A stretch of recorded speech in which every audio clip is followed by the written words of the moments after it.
Olá pessoas! Essa semana a gente vai mergulhar na história da própria G Magazine e ver um pouco o que ocasionou o fim da revista. E isso a gente vai acabar permeando pelos problemas sociais, os problemas internos e diversas coisas que contribuíram para que ela chegasse ao fim. Antes da gente começar, só queria pedir para vocês descerem aqui, ver se vocês já estão inscritos no canal, já deixar aquele like, ativar as notificações e vamos embora para mais esse capítulo. Projeto Diário Visual hoje em questão, capítulo 63. Você sabe por que a G não existe mais? A edição 68, de maio de 2003, que é essa aqui, trazia logo no começo, em data G, uma enquete em Curiosidade G. Você costuma ler as entrevistas? 28% lia sempre. 26% depende do entrevistado. 26% nunca e 20% às vezes. Dos que leem, 80% gostam. 20% dizem não gostar. Entre os que não gostam, o comentário mais frequente é que as entrevistas não enfocam a vida sexual do entrevistado. A cada 10 pedidos de entrevistados, apenas um é com mulher. Alguns leitores até opinaram: perguntem aos entrevistados seus fetiches e a frequência que têm relações sexuais. Queriam entrevistas com jogadores e que também publicassem fotos sensuais deles. Resumindo, se não estiver falando de macho e de sexo, grande parcela dos gays não tem interesse no editorial, porque aparentemente aprender sobre as diversas vivências de outros seres humanos, sejam eles da sexualidade que for, não parece ser interessante. Mas o que isso tem a ver com a G ter acabado? Então, vamos juntando os fatos que a gente vai chegar lá. Em seu auge, a G contava de capa a contracapa com 100 páginas. Nos primeiros anos, 50 dessas eram de editorial, 30 de ensaios fotográficos e 20 propagandas, majoritariamente de preservativos, saunas, termas, boates, motéis, mas nunca mesmo de grandes anunciantes.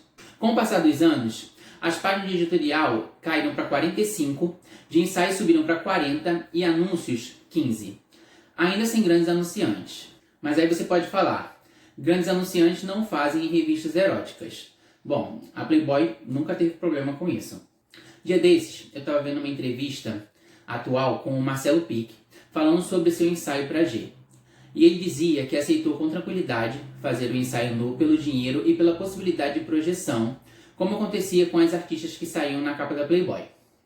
Em certo momento, ele falou que ficou triste com o rumo que a revista foi levando, pois viu que não tinham grandes artistas saindo na capa, mas só homens vazios, desconhecidos, qualquer um. A G sempre foi uma revista assumidamente gay, fora do armário, voltada para o público gay, num país majoritariamente homofóbico. Uma revista que não conseguia grandes anunciantes, ficava impossibilitada de pagar grandes cachês para os tais famosos que poderiam sair na capa. Muitos falavam que para sair na capa da G só se recebessem R$1 milhão, em tempos que isso não se pagava nem às estrelas da Playboy. Mas por que eles queriam um valor tão alto? Para aceitarem, se prestaram um papel que na cabeça deles seria degradante posar para uma revista homossexual. Tanto que a grande maioria que aceitou posar não lembram, com orgulho, nem com carinho que deveriam ter pela comunidade LGBT. Sempre que perguntados, falam de cara: posei pela grana. 90% das entrevistas que você encontra de homens que posaram para a revista falando sobre ela, sempre é cheio de deboche, risos e piadas. Nunca levando em conta o quanto foi relevante o conteúdo da revista para quebrar barreiras na história editorial do nosso país e a importância para o público ao qual eles estavam posando, o público gay.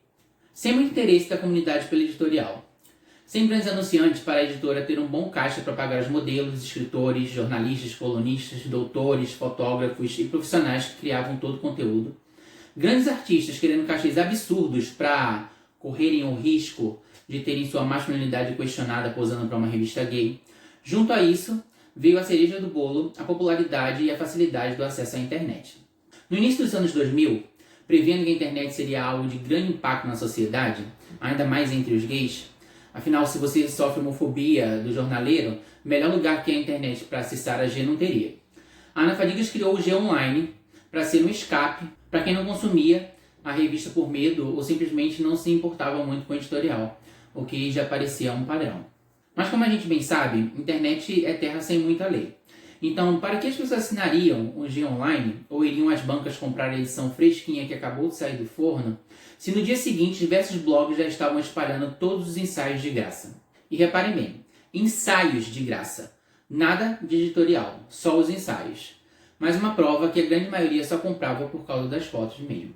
Entre muitas crises financeiras e a soma dos demais fatores, a Ana levou com maestria a G de 1997 a 2008, quando ela vendeu para um empresário internacional, e com isso a G perdeu muito da sua essência, ficando cada vez mais vazia, superficial e vindo a ser extinta em 2013. E agora a pergunta do Rafa. Conforme a gente vai explorando cada vez mais a nossa coleção, você acha que em alguns momentos a equipe da revista se auto-sabotava?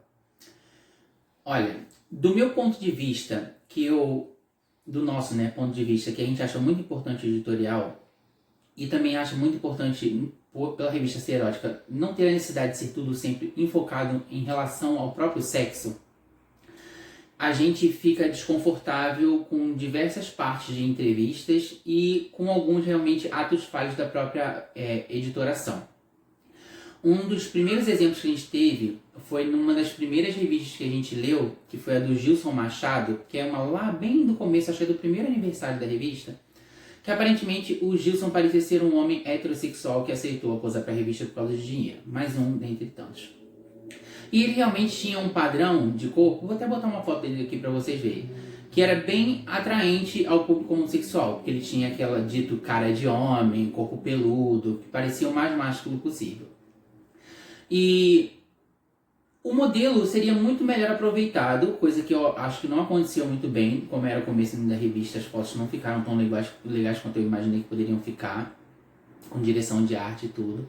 E lendo a entrevista, eu meio que senti que isso poderia ser um reflexo, as fotos seriam um reflexo do desconforto que ele poderia estar sentindo, porque a entrevista parecia tão apelativa, perguntando sobre coisas sexuais, íntimas da pessoa. Eu acho que ele já está fazendo um ensaio erótico, uma coisa que era totalmente nova, quebrando barreiras dentro do Brasil. Então, para deixar ele um pouco mais confortável, eu poderia falar da vida pessoal dele, tipo de relacionamento, com quem ele se relaciona, mas não ficar falando de pergunta sexual, às vezes conotação a respeito de masturbação ou de posições sexuais. E você via que pelas respostas, que até mesmo na parte escrita, era tão seca que você conseguia sentir através das respostas dele como ele estava desconfortável. Em outros casos, como num que eu acabei descobrindo essa semana, conversando com o Marcelo de Paula, que é o Bebê Johnson, que ele também foi capa da revista, conversando com ele, eu falei que o que me estranhou muito no ensaio dele é que as fotos ficaram bem bonitas, o ensaio ficou bem legal, só que não tinha nada a respeito dele. Não tinha uma nota, não tinha uma matéria, a própria revista não fez um texto falando sobre a pessoa dele, e nenhuma entrevista com o próprio. E ele me falou, Rafa, eles fizeram entrevista comigo sim, e foi uma entrevista super bacana, onde eu fui super aberto, eu falei sobre intimidades e coisas que a própria revista ainda não estava falando sobre com ensaios de capa. Porque ele já era um homossexual assumido naquela época, ele falou que já estava vivendo um relacionamento de anos. E que isso seria incrível para a comunidade LGBT, saber que um cara que estava saindo na capa era um dos nossos. E a revista só veio a ter coragem de falar isso em 2008, no ensaio do Michael Araújo, falando que era o primeiro homossexual assumido a sair na capa da revista, o que não era uma verdade. Eu não sei o porquê que a revista não teve a intrepidez de fazer isso quando o Marcelo de Paula posou. E talvez a gente nunca vá saber. Talvez, por a gente estar tão inserido numa sociedade machista e preconceituosa, até mesmo dentro da própria comunidade LGBT, talvez a G não tivesse a coragem ainda, naquela época, de falar que tipo um cara homossexual assumido é a capa da revista. Eu não sei se esse foi o problema, mas eu imagino que possa até ser, que talvez tivesse menos interesse da própria comunidade em querer consumir a revista porque era um gay que estava na capa. Porque muitas vezes dentro da comunidade a gente gosta de consumir o hétero, aquele ideal inalcançável, aquela imagem de tipo de desejo do opressor. Parece meio absurdo, mas isso acontece mais do que a gente possa imaginar. E eu acho que isso acabou sendo um ato falho na história da G Magazine, porque seria tipo uma quebra de barreiras. Há tantos anos atrás, ainda nos anos 2000, tipo, um cara assumidamente gay com relacionamento fixo, tipo, mostrando pra gente, tipo assim, uma realidade que poderia ser vivida por nós mesmos, saindo na capa da revista, posando com orgulho. Outro também, que já era assumido, que também foi capa muito antes do Michael, em 2008, foi o Walter Verve, Tanto que no ensaio dele não falam que ele é homossexual, mas publicaram um poema que ele escreveu e que no poema você via claramente que ele já era. Então seria tipo assim, já a segunda vez que um homossexual estava sendo na capa da revista e que seria interessante pra gente poder se sentir representado. Mas não aconteceu. Então eu acho que ao longo dos anos a G acabava se auto-sabotando sim no editorial. Eu acho que teve muita gente interessante que poderia ter sido explorada de alguma forma melhor nas entrevistas, também pra gente conhecer a mentalidade dos homens héteros que posavam pra revista a respeito da própria comunidade. Porque eu vi uma entrevista, não lembro com quem agora, mas que você tem a percepção de quando eles posavam, eles não tinham nem muita ciência justamente do editorial, do quanto era importante para empoderar a comunidade. Não era só uma revista erótica cheia de fotos de homem pelado que o povo comprava para ver homem nu, apesar da maioria comprar por causa disso.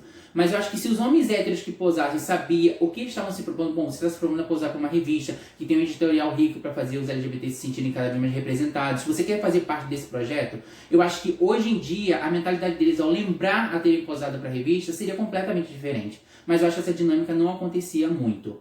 Tanto que são poucos que tipo, você vê que no final da entrevista falam algumas palavras tipo de força e encorajamento para os LGBTs continuarem lutando pelos seus direitos, que a gente vai ver um pouco mais à frente na revista do Julião Rigueto, que na entrevista dele ele fez uma fala bem interessante no final da entrevista dele. Mas, por exemplo, na revista do Bruno Carvalho, que era jogador do Flamengo, eu não sei se, tipo, ele não quis falar nada, tipo, eu aceito o cachê pra posar, mas eu não quero falar nada sobre a minha vida, porque, basicamente, a parte escrita da revista dele era uma mulher, como fosse uma poetisa, falando, tipo assim, umas coisas meio lúdicas a respeito de jogadores de futebol, de como isso é atrativo pro homem, por ele ser viril e coisa parecida. Mas ele não quis falar nada a respeito dele, não quis conceder uma entrevista. Aí a gente não sabe. Será que ele não se sentia confortável, apesar de ter aceitado o dinheiro pra posar, mas ele não queria ter contato nenhum com isso? São coisas que a gente nunca vai saber e que eu acho que foram atos falhos da própria editoração da revista. Agora, indo para a própria edição, no mês das mães, Ana trazia no seu recado o relato de um leitor que, vivendo num lar oprimido, a tinha como uma mãe por causa do acolhimento, cuidado e amor através do editorial da revista.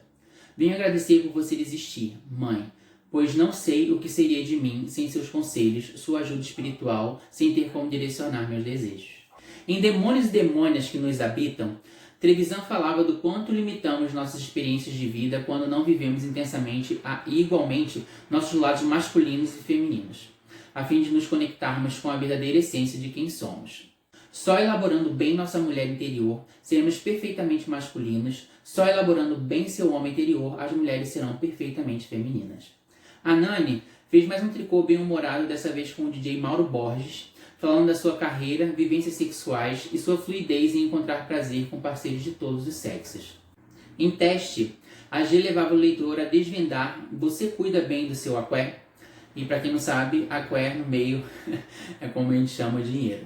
Na seção comportamento, com sexo, encontros e trapalhadas, várias dicas de etiqueta e até mesmo de noção e bom senso para não dar mancada nos encontros da vida. A G celebrou em Deu na Mídia o fato de um jornal de grande alcance como o Estado de São Paulo publicar um texto do Arnaldo Jabor celebrando as travestis. Mas pra gente, nos dias atuais, só fica a prova de como alguns textos envelhecem mal. Com frases do tipo: "O travesti é um risco maior que a AIDS. Eles têm algo de homem-bomba. Carregam um segredo que pode te matar ou te mudar para sempre. O travesti não quer ter uma identidade. Oferece-lhe a chance de ser a mulher de uma mulher." Entre outras atrocidades, sempre as tratando no masculino, o texto para os dias atuais não passa de um grande show de horrores e preconceito. O psicólogo Clécio Borges trouxe no documento G os gays e as drogas, mostrando como muitos acabam se enveredando para elas e o álcool por causa do estresse causado por se viver como gay numa sociedade heterocentrada. O entrevistado do mês foi, na época, presidente da Parada do Orgulho, Nelson Matias Pereira, falando da importância das paradas e de como elas são, sim, um local para se festejar o orgulho de ser e celebrar nossos direitos e lutar por nossa cidadania. Nos ensaios, tivemos de volta em galeria o ex-ajudante de palco da Xuxa, Renato Viana. O fetiche dessa edição foi o Júlio Bueno, que personificou um atendente de lanchonete. Hoje ele vive em São Paulo, trabalhando como produtor e DJ. O ensaio da sessão Desejo ficou com o carioca, estudante de educação física, Wagner Oliveira. Infelizmente, com um nome tão comum assim, não foi possível saber por onde ele anda. Trazendo à tona a fala do Marcelo Pique, nessa entrevista recente que eu vi com ele, que ele concedeu, onde diz que homens desconhecidos e subcelebridades começaram a ser o foco da revista, a capa dessa edição, com Caetano Zonaro, deu start no boom de ex-BBBs que viriam a posar para a revista. O Caetano foi o primeiro eliminado da primeira edição do Big Brother Brasil, modelo. Para ele foi fácil fazer as fotos para a revista e, por sinal, continua bonitão até os dias atuais. Uma parte da sua entrevista que deixou os leitores imaginando coisas foi quando lhe perguntaram.